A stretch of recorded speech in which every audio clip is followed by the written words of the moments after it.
Thank you for letting me know. It's so exciting to have people from all over the world just here with me. I feel honored and thankful. This is the series of BB Knows Best. And basically, it's a space that we're creating to be together and just kind of sharing knowledge and see how we are coping with this situation and just try to make the best out of it. That's why it's called BB Knows Best. It's just because we all can have the best of ourselves during this time, right? We could do that.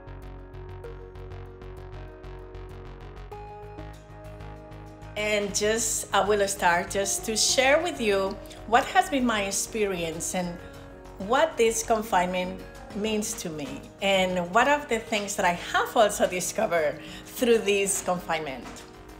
Because it's been really, really interesting. I had my ups and I have my downs, but I think I have also discovered many different things.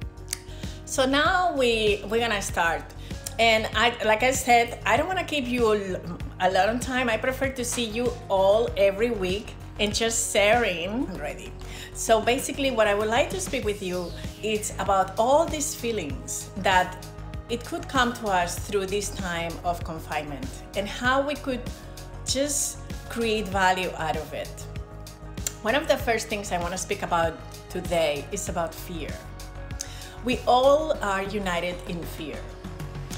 And there is two kinds of fears that we are coping here. One is the fear that we all having is a collective fear. That fear, that collective fear is extremely dangerous. And why it's dangerous? It's because everything that we are connecting to, it's magnifying. So this fear, it's also weakens our systems, our health systems. Well, why? Because it's really getting into your skin, it's getting into your head. And one of the things that to prevent that fear is stop binging of news all day. It's great to be informed. It's great. We all need to know what's going on. But what is not good is that we keep that fear inside of us. And that's why it's good to see a little bit of the news, what's going on in the world. It's good to know, but you could not be the whole day binging in fear. Also, be careful about what you send to others. These WhatsApps that you send in, it's scaring people. I even did that mistake myself, and I apologize to do that because at the beginning of all these issues, we keep just sending things and we don't know the state that we're gonna find that person that we send that information. So be mindful about what kind of information you send in to others. What is really good is to send people jokes, things to laugh, and don't be scared at this moment. We need to lower our levels of fear. And like I said, this collected fear is damaging. It's damaging because we are just connecting in the vibration of the negative, and more negative is expanding. So we need to be super careful, not only about what are we consuming, but also be mindful about the things that you send to others. Everything that you think, it's expanding. So where are you gonna put your intention? What are you gonna do with it? The another fear that we need to speak about is the fears that we all have. It is fears that live inside of us. And that fear, it's a fear that not always we're aware of it. Why? Because it has many different costumes. This fear has different disguised. It comes in so many forms. And that's my point here today. I started speaking about fear because we need to make the distinction between that collective fear, that is what we're experiencing all of us together, and the other fear is the fears that we have within us. And these fears sometimes are so old and so addictive, and they are so within us that we don't even recognize them. And you know what is worse? That these fears even mutate into other people, and they become in voices that are telling us that we're not good enough, that we could not do this. So my experience this week has been that in that moment that I started to accept that I was in confinement, and a lot of you know me, I am a callejera, like in Spanish they say. I love to be in the streets. And of course, I love to also be within me, but this was a forcing confinement. This was a force to go within, and a forced introspection, something that I didn't expect. And what I realized is that I had much more fears than I was expecting. And knowing this self is the best gift that you could do to yourself, to really get within and know yourself. Like Socrates says, to know this self is the beginning of wisdom.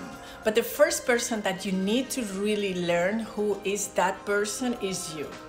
So for me, these 2 weeks, the last 2 weeks, I've been 3 weeks in confinement, but the last 2 weeks has been very revealing for me, because I went through so much within, and it wasn't because I spent hours in meditation and nothing like that. Guess what? I used to go to retreats all the time. I've been in the most fancy retreats you could ever think about it. And I never had this kind of realization. Actually, this is the longest retreat that I ever had in my whole life, to be 3 weeks continuously in the house. It's a new feeling. But what I realized during this time is that I connected with things that my ego was not allowing me to see. I connected with things in my childhood, things that I knew how to do, but I didn't really do them because I was really scared of judgment. That's another fear that we have. Also, another way of fear is the feeling of proving yourself all the time. That's another fear that I discovered. Yes. So people who will love to achieve things, and we are achievers, sometimes within that, it's lying a fear that is right inside of that, and it's really like, go and get it, I could take this wall, and it gives you so much strength. But behind that could be a fear. It could be your inner child telling you, I wasn't seen, I wasn't heard, so now I need to achieve things so people could see me and people could hear me. So yeah, what do you do with these fears when you discover that you have these fears? The fear of judgment, the fear of being alone, another of the fears also that we might discover during these days. What do you do with these fears? Well, you make friends with them. You look them in the eye and you try to know, what is this fear telling me? What is the information that is in this fear? Why do I have this fear? Maybe this fear started because someone laughed about me in the school. That's why maybe I don't want judgment. That's why maybe I don't want no one to, you know, one of the fears is when I write something, I am so scared to just share it with someone to give me their opinion. And it's all coming from my own fear to not being judged. And that's another thing. So during this day, I just try to make just friends with fear. And it's a great thing to do for yourself. So this time that we are within is not meaning, retreating is not meaning only that you should be 2 or 3 hours meditating. It doesn't mean that you have to be doing breathing work, which I love, and I will definitely recommend it that you do. Of course you need to meditate, and of course you need to do breath work and journaling and everything. But what is important here is I want to observe myself. I want to see what is making me not getting to the point that I want to be. What is blocking me?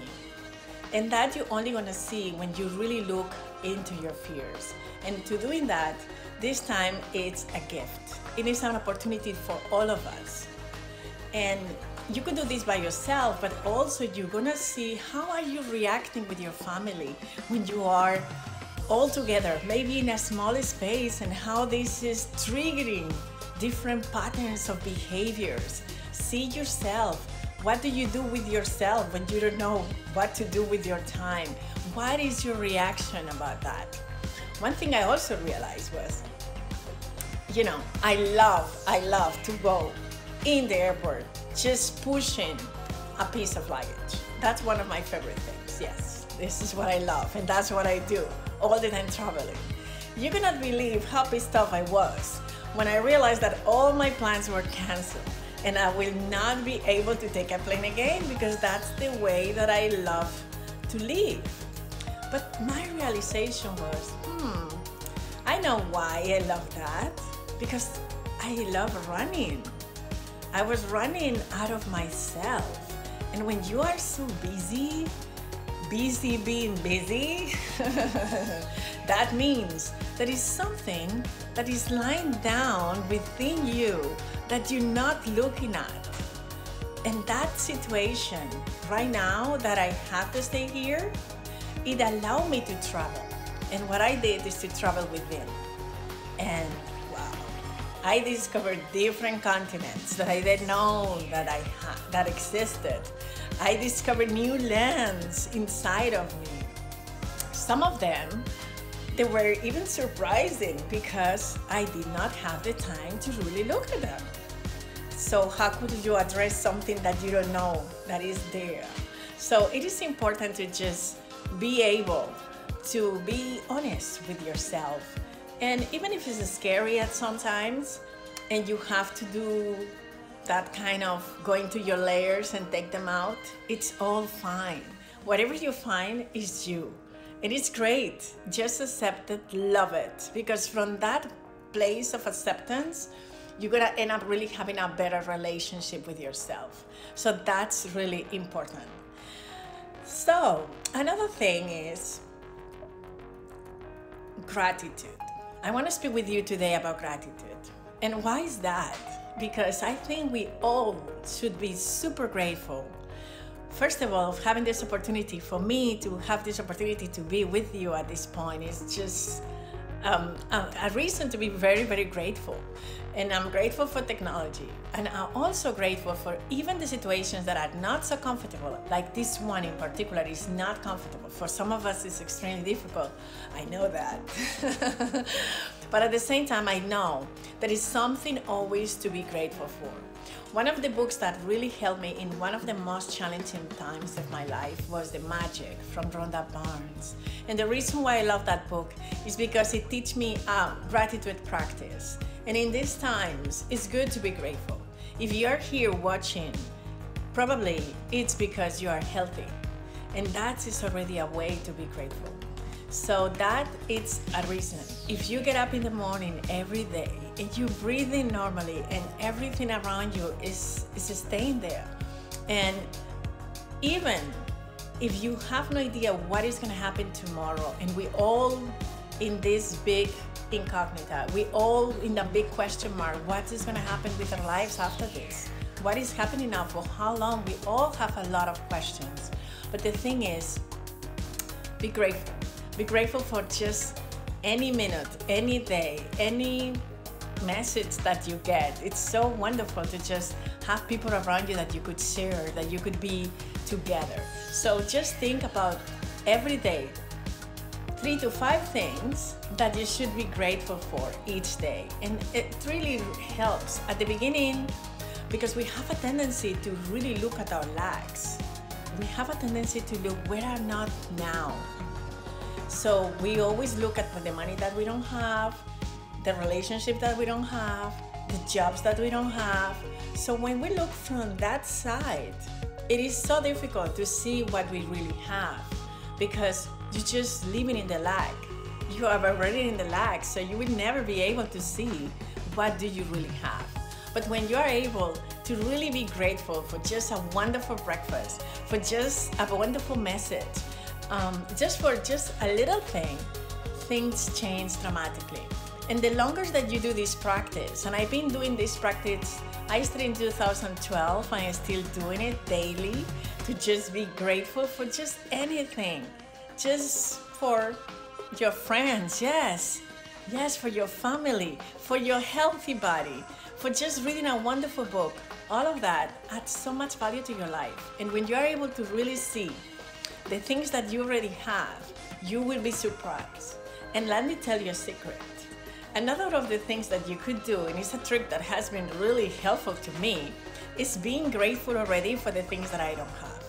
So why don't we all be grateful right now for the kind of world that is coming? We all know that is coming a new world. But why we don't be grateful for maybe this world is going to be amazing? Maybe this world is shaped in the way that we're all looking for to be shaped. So we might be grateful for a more equal world, a world that it's more economically friendly to all of us. Yeah, that's what you said, the attitude. Why we don't shift the attitude and we really, instead of thinking that the world is finishing, a lot of people are thinking that it's the end, that is so bad. Why we don't think that maybe it's the beginning of something amazing? Which I believe personally. I do believe that sometimes we need to hit the rocks so hard to just come up. I mean, if I just look at my life after 45 years here, all I could say is that the moments that they were the hardest moments in my life is when I really get to make the jumps. The jumps never came from a moment that I was in a comfort zone where everything is fine. Never from that place. Particularly, I experienced a big jump. But the big breakthroughs, the big jumps in my life came always from moments that it was difficult. And sometimes the more difficult it is, the bigger is the jump. So why don't we think that this is a time to make a big jump in our lives? I do believe so. Also, it is a time for us to work together. We all could work together. I believe that this time also showed me to believe in the human being, to believe in the best of people, because I have seen it, I have experienced it, the compassion, the level of love that all of us we've been expressing through these times. So this time of confinement also taught me of how much my friends are important to me, how much my family means to me. Last week, it was one of the busiest weeks of my life, and I was home. But guess what I was doing? Connecting with people. And I had amazing, I even have on Friday, I have a wonderful conversation with a friend of mine. She's based in Galicia. And we just got together to just drink a coffee and had a wonderful conversation. A conversation that, of course, I will share with you. Also with my friend Sandra, with my friend Denise, with my friend Cici. We have wonderful connections and communication, and we are able to also see how we are doing. And even though we could work together, and with some people, you don't get to know so much about them. You don't get sometimes to call them so often. Call them. Call all these people that you haven't been connecting in such a long time. I've been surprised when I look at my phone in the morning and I get a message from some people who I haven't heard in such a long time. But it's been amazing. So I don't want to keep too much time of your time, because I know you all have things to do, and I prefer to keep things small, and I don't want this to be a monologue. I just, if anybody wants to say something, to ask any questions, I welcome you to join me, and I will love to just answer any questions. And if not, I will see you next week. So just do that. Connect with people. Don't feel isolated. Don't feel alone. But also, look at this word, alone, from a different perspective. Because being alone, you don't have to feel lonely. It's a different thing. This time of introspection, it's also a time to really go within, get to know yourself, and have love with yourself, like really feel in love with yourself. There is many things about ourselves that we don't really love, and we could change them. And there is other things that we already know that they are there, and just enhance them. Oh, we have here my good friend Ariane, and she's saying, how do you build community with family and friends right now? Well, you are an amazing communicator, Ariane. And you know how much you communicate. You're doing it. You're doing it already because you're having a newsletter, which I'm very lucky to receive every week. If you ever read, you have to read my friend Ariane Hunter newsletter. Search her up. And you are a great communicator also. And I think that is wonderful that this time that you reach out to technology. I mean, technology has shown us there is no separation here. There is not. So there is no excuse to not connect with anyone. There is no excuse to be sad because you could not see your friends. You all could connect with somebody and you could build community. Right now is a great time. I'm here with you all and I'm trying to do that, to build community, to feel that we're not alone in this together. We could have this amazing time together. And Ariane, just to answer the questions, why we don't have a virtual coffee, you and I, and we build community together, right? We could actually share this coffee with others and do that, share with others. This conversation that I had the other day, I'm just gonna share it with you because for sure there's gonna come up different things.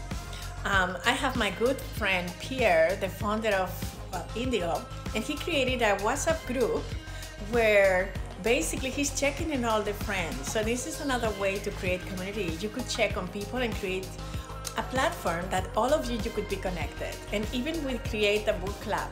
So every Thursday we get together and we speak about a book. It's not a typical book club that we just all of us read the same book, because we believe that each person read the books that they need to read at that particular moment. But we share what are we reading in a book that really shift our lives at some point in our lives. And when you share that kind of information, it could be extremely valuable, because I do believe that books always look for you. You don't look for them. They come into your life in many ways. And when somebody mentions a book to you, it's because probably you need to read it. So this is our time. Time is up. Well, I just want to finish with just sending you a lot of love from New York City. I know that you are amazing. You are here with me and I'm so grateful to have you all. And I will be back next week. Today we spoke about fear, about how to really take advantage in our confinement. But I also want to speak next week probably about learning. What can we learn? What kind of things we could do to really be useful? So when this finishes, you could be a better version of yourself. And also, you are getting prepared. Basically, we are here in this moment that we're doing the warrior resting. We are resting because then we're gonna go out there and we're gonna make it happen. Whatever dream you have, you could make it happen. But this is a time of preparation. So that's what we're supposed to do. So with this, I wanna finish. I just want to send you again a lot of love. Thank you so much for watching. And I will see you next week. Thank you so much. I will keep you posted. And a special thanks to my dear sisters, Cece Johnson and Denise Ortiz, for being there for me because they helped me to put this together. And of course, to my good sister Felisa, thank you so much for joining me from Madrid. Also, for everything that you might need, I want to recommend that you go to Self because it's the platform of CC. And if you want to know anything about how to enhance your LinkedIn, your personal branding, great time for personal branding, we will talk about it. I totally recommend it, okay? Again, thank you so much for watching. I just want to say thank you again to CC and Denise for putting this together. They are my two technological geniuses. They are been advising me about how to do this Instagram live. And thank you so much for watching again. I love you all. Ciao, ciao.